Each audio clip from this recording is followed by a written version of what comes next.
Dark Shadows, number 28, VTR 2167, Air 2867, take one.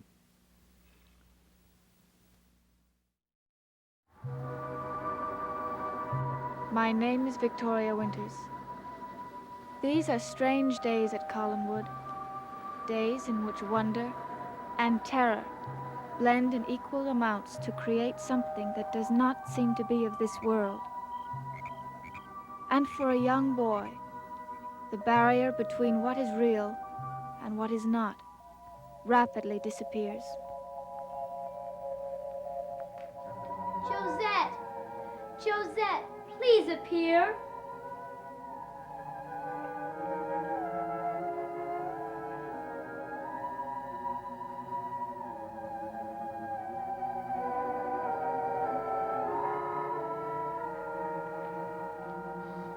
That's my painting.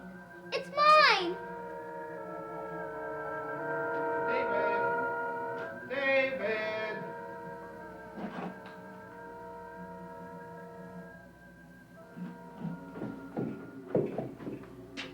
David, I've been looking for you. What is it? What's the matter, David? Where is it? What happened to it? What happened to what? My painting, it's gone. What, the picture's still there? Not that one. The other one, my painting. Now, calm down. Take it easy. They're always taking it away from me. But it's mine. Mine. What picture? The picture of my mother. And now me, too. It was there where Josette is. When you called, I turned around. And they must have taken it away again. David, nobody's taken anything out of this room. You and I are the only ones who've been here. Well, didn't you see it? I saw no picture of you and your mother. None at all.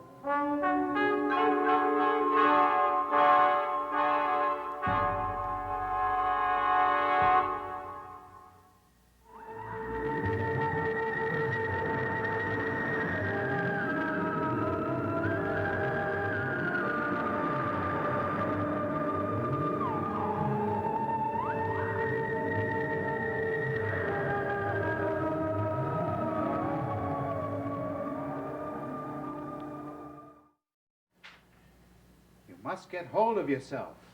Now, tell me all about it, but slowly. Don't get excited. Just start at the beginning and tell me more about this picture that you saw. It was the same one that was in my room, only different. Well, what did it look like? It was a picture of my mother. It scared me sometimes, but mostly I loved it. Why should it ever scare you? Well, it moved towards me once. Now, you're going to have to be a little clearer than that if I'm to understand what you mean. Her face, my mother's face. It came right out of the picture. It came towards me. It came closer and closer and closer. All right, David. Now, take it easy. Slow down.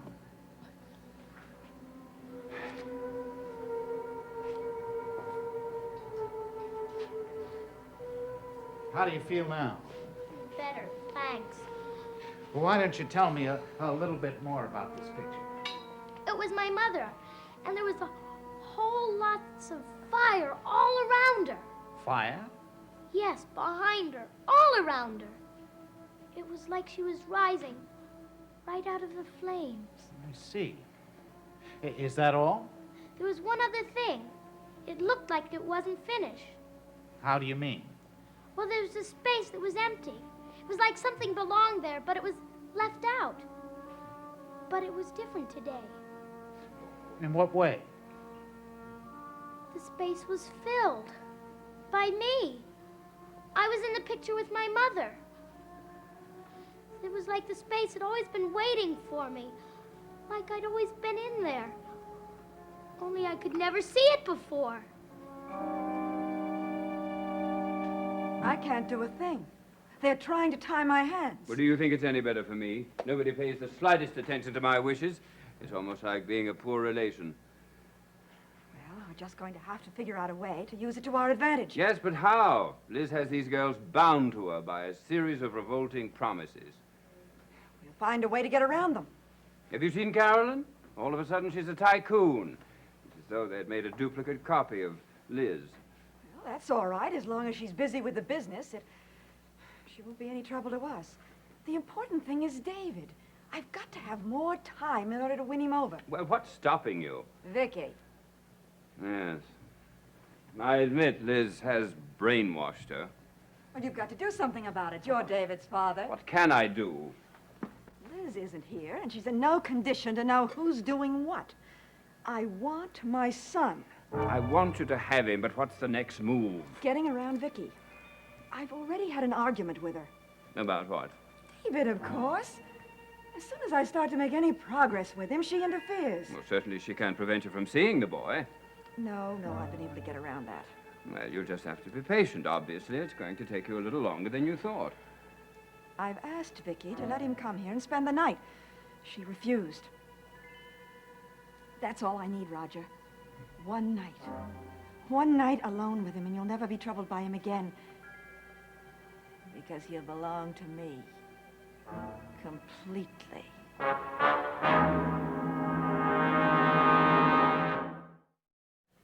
Yes, I think that would be a very good thing. Let David spend the night with you, and then he would get used to your taking care of him. Exactly. Well, why not? What about Vicky? Well, I'll take care of Vicky. And Liz? Well, Liz is hardly in any condition to be told about this now, is she? When she gets back from the hospital, it'll all be over, except the shouting. Though she did promise that if David genuinely wanted to go with you, she wouldn't oppose him. What a homecoming that's going to be. Sometimes I think the only reason you want me to have David is because it's going to irritate Liz. Do my motivations really matter? No, not really. We understand each other so well. It's a wonder we could never make a go of our marriage. Well, that's because we understand each other too well.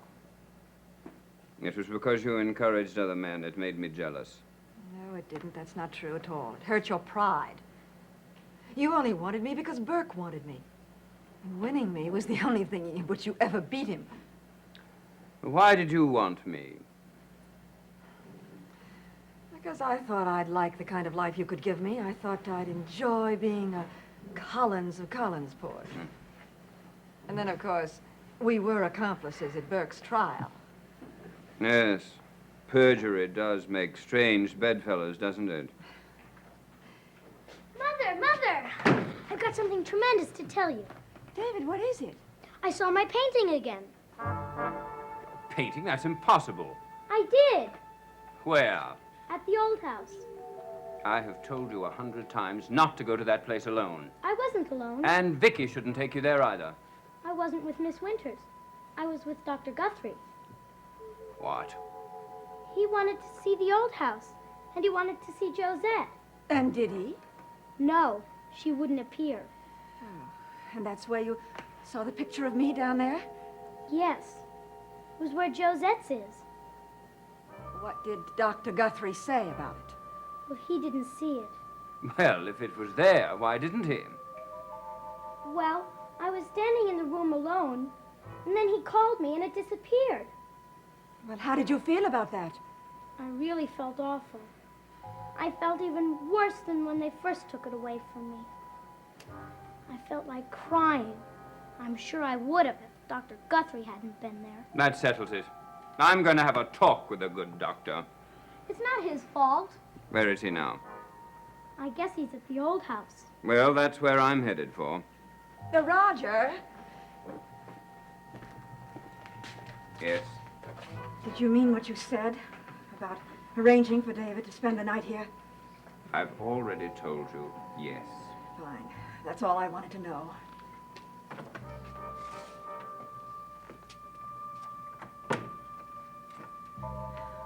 Well, here we are at long last. What shall we do? Would you like to play a game? Or how about some cookies and milk? There was something about the picture. I do wish you'd forget about that old thing. It was different from the way it used to be. Different in what way? I was in it. You? Where? Down in that corner. You know the one that was empty? Yes, I remember. Well, that's where I was painted in. What do you suppose it can mean? But I'm not sure I know. It sure is a puzzle. Maybe it just means that you want to be with me forever, just as in the painting. Oh, David, that would be so nice. Wouldn't you like that, darling?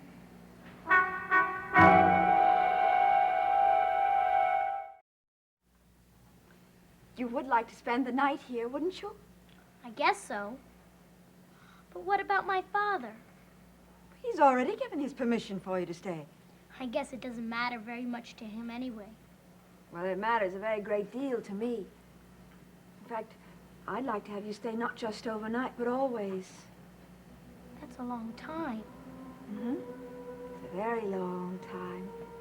We'd go away, far away. How would you like to see the desert? Oh, David, it's so beautiful. At sunset, it's as if the whole sky is bursting with bright red flames. Well, I'd like to see it, but leave here forever? I don't know. Wouldn't you like to leave Collinswood?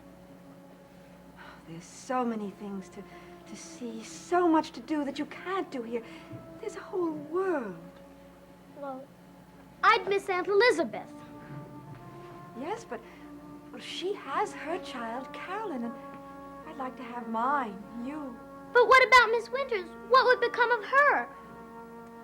Miss Winters is a strong, healthy girl, and someday she'll marry and have children of her own.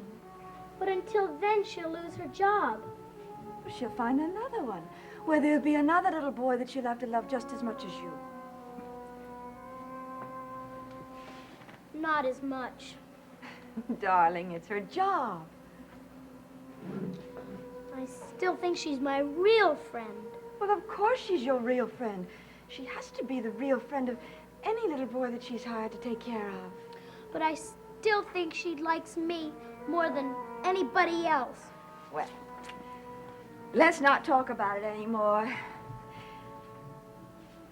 Why don't you tell me about your new friend, Dr. Guthrie, hmm?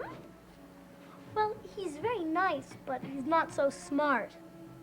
Why do you say that? Well, because he has to ask so many questions. Oh, what kind of questions?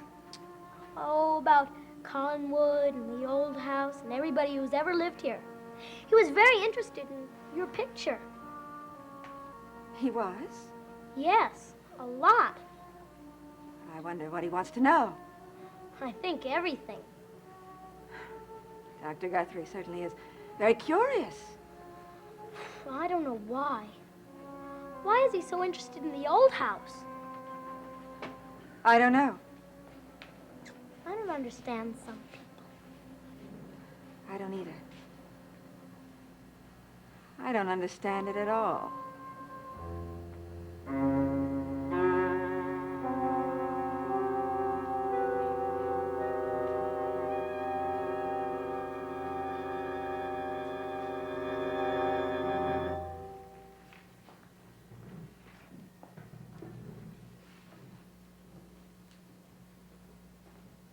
I see you're as interested in our ancestors as you are in us.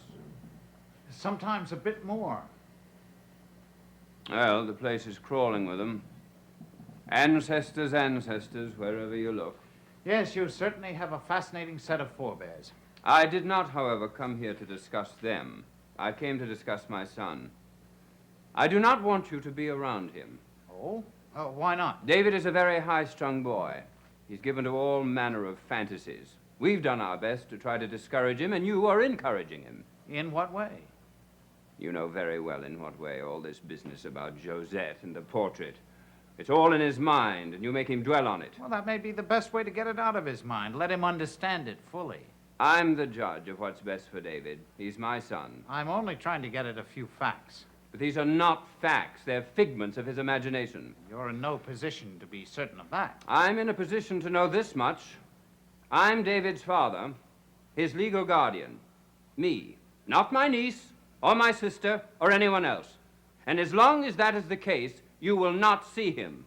What does your wife think about this? I don't know why that should interest you at all. But it does. She interests me a great deal. A very great deal.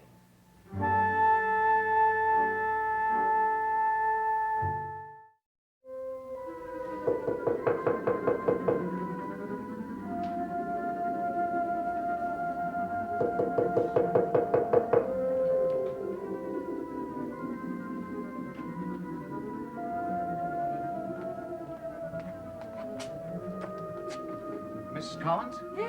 Hello, I'm Peter Guthrie. I've been wanting to meet you. I was just thinking about you, wondering what you'd be like. Won't you come in? Oh, thank you. Well, actually, I was looking for David. He just left. Oh, Do come in for a moment and sit down. thank you. David has told me so much about you. And me about you. But you're not at all what I expected. Really? What did you expect? Well, I'm not sure, but it's not you. But then, children rarely mention how lovely their parents are. They think about it, but they don't talk about it. At least not to other adults. Well, it's very kind of you to spend so much time with David. I'm glad to do it. He's a very nice boy. Yes, I think so. And also a very imaginative one. In what way? Oh, well, all this business about my portrait and Josette. Oh, yes, of course, that's true. Of course, you can't blame him growing up in a place like this all by himself. It's a beautiful place. Oh, yes, it is. But so much more a part of the past rather than the present that it's not surprising that he believes in ghosts. Do you? No. Well, what do you believe in? Well, if so inclined, I believe in times gone by. I believe that the events of the past can be haunting enough without conjuring up spirits about it. Well, it isn't exactly as if David had been alone. He had his father. Yes, well, Roger was never really a father to him. In fact, he's the bigger baby of the two. I heard you were separated. Well, even when we were together, we were separated.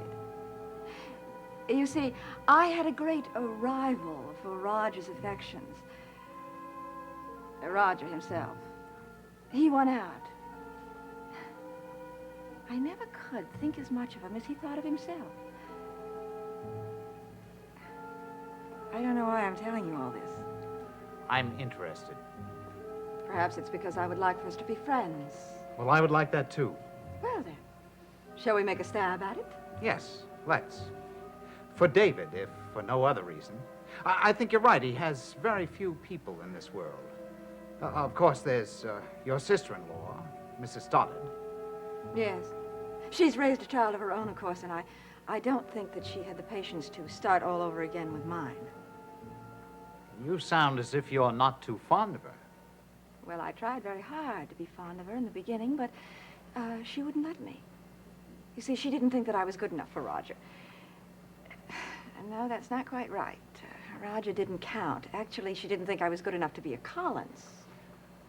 Well, then perhaps you won't be too sorry if she's away for a while. I am always sorry when someone is ill, Doctor, aren't you? And such a strange illness. What do you make of it? Well, I'll leave making anything of it to you, after all. That's your business. I've never seen anything like it. Not in this world. Are there any other worlds? There might be. What an interesting observation. We must discuss it sometime. Haven't you ever considered the possibilities of another world? Well, let me put it this way. I feel that the possibilities of things in this world are so infinite that it's difficult to conceive of another. What an interesting observation. We must discuss it sometime. Are you going to be around long enough for us to have our discussions? Well, that depends on how soon I get to the bottom of your sister-in-law's illness. Uh-huh. Well, I wish I could be of some help. Well, you may be. You very well may be. Well, not if you go on looking in other worlds. Because I am strictly part of this one. But as you've just commented, the possibilities of this world are infinite.